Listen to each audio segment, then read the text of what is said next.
இந்த தனியார் ராக்கெட்ஸ், தனியார் லான்ச்சஸ் இதை பற்றி எல்லாம் பேசும்போது கண்டிப்பாக ஒரு நபர்கிட்ட நம்ம இப்போ பேசணும். அவங்க வந்து ஸ்பேஸ் கிட்ஸ் இந்தியா நிறுவனத்துடைய நிறுவனர் டாக்டர் ஸ்ரீமதி கேசன் அவர்கள். வணக்கம் டாக்டர் ஸ்ரீமதி, இணைப்பில் இருந்தமைக்கு மிக்க நன்றி.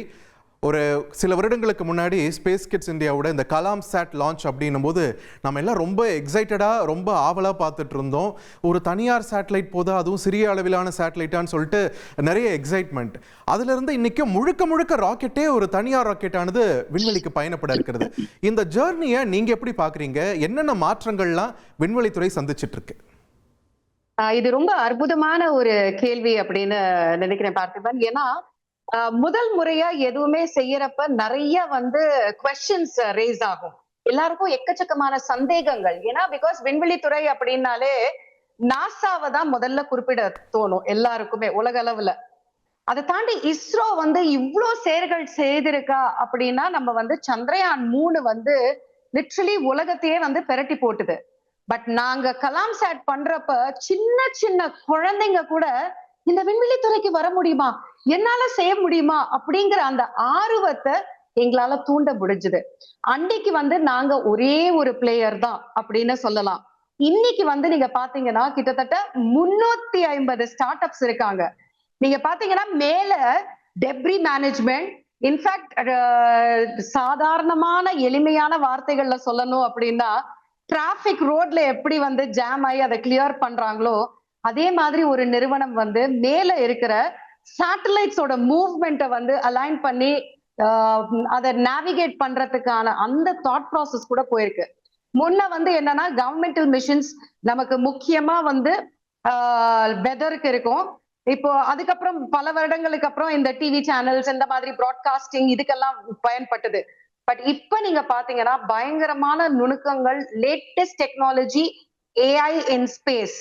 இது பண்ண முடியுமா, ஏஐ சென்டர்ஸ் நம்மளால உருவாக்க முடியுமா அப்படிங்கிற அளவுக்கு நம்மளோட ஸ்டார்ட் அப்ஸ் யோசிக்க ஆரம்பிச்சிட்டாங்க. 2020க்கு மேல இஸ்ரோவோட ஃபெசிலிட்டிஸ் எல்லாம் வேற ஓபன் பண்ணது. ஏன்னா பெரிய பெரிய எக்யூப்மெண்ட்ஸ் இதெல்லாம் நம்மளால இன்வெஸ்ட் பண்ணி ஒரு சேட்டலைட் பண்றதுக்காக நம்ம பல கோடி நம்ம இன்வெஸ்ட் பண்ண முடியாது. சோ இஸ்ரோவோட ஃபெசிலிட்டிஸ் நம்மளால யூஸ் பண்ண முடியும் அப்படிங்கிறது ஒரு பெரிய உந்துதலா இருந்தது எல்லா ஸ்டார்ட் அப்ஸ்க்கும். சோ இப்ப காலேஜ்ல இருந்தே பசங்க நிறைய ப்ரொபோசல்ஸ் பில்ட் பண்ணி விசிஸ் கிட்ட கொடுத்து இன்வெஸ்ட்மெண்ட்ஸ் வாங்கி ரொம்ப பிரமாதமா இந்தியாவோட விண்வெளி ஈகோ சிஸ்டம் உலக அளவுல எடுத்துட்டு போறாங்க. இந்தியா ரொம்ப முக்கியமான ஒரு இடத்துல இருக்கு இந்த ஸ்பேஸ் இண்டஸ்ட்ரியில இப்ப இருக்கிற காலகட்டத்துலன்னு நான் சொல்லலாம், தைரியமா சொல்லலாம். ஏன்னா நாசாவா இருக்கட்டும், that is US, Russia, culturally அவங்க டிஃப்ரெண்ட். பிளஸ் என்னன்னா இப்போ இருக்கிற வார் சிச்சுவேஷன் அது அப்படின்னு இருக்கிறப்ப நிறைய international satellite developers and launch requirement அந்த பக்கம் போகிறதுக்கு கம்மி வாய்ப்புகள் இருக்கு.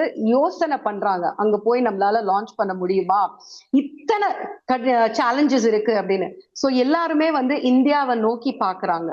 சோ இந்தியாவை நோக்கி பாக்குறப்ப நம்ம கிட்ட பிஎஸ்எல்வி இருக்கு, எஸ்எஸ்எல்வி புதுசா 500 கிலோகிராம் சேட்டலைட்ஸ் வரைக்கும் தூக்கிட்டு போறதுக்கான ஃபெசிலிட்டி டெவலப் பண்ணிருக்காங்க.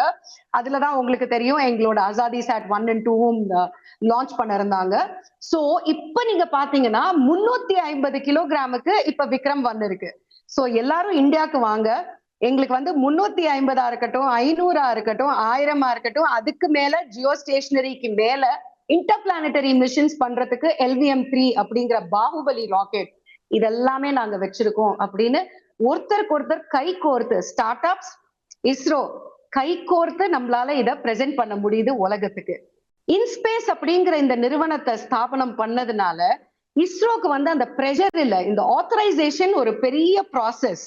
சோ இந்த ப்ராசஸ எளிமையா பண்றதுக்கு தான் இன்ஸ்பேஸ் அப்படிங்கிற ஒரு நிறுவனத்தை பிரதம மந்திரி உருவாக்கினாரு. சோ எல்லாருமே அவங்களோட ஆத்தரைசேஷன் எல்லாமே இது வழியா போய் இந்த அப்ரூவல்ஸ் வாங்குறது எல்லாமே இன்ஸ்பேஸ் மூலமா நம்ம பண்ணிடுறோம்.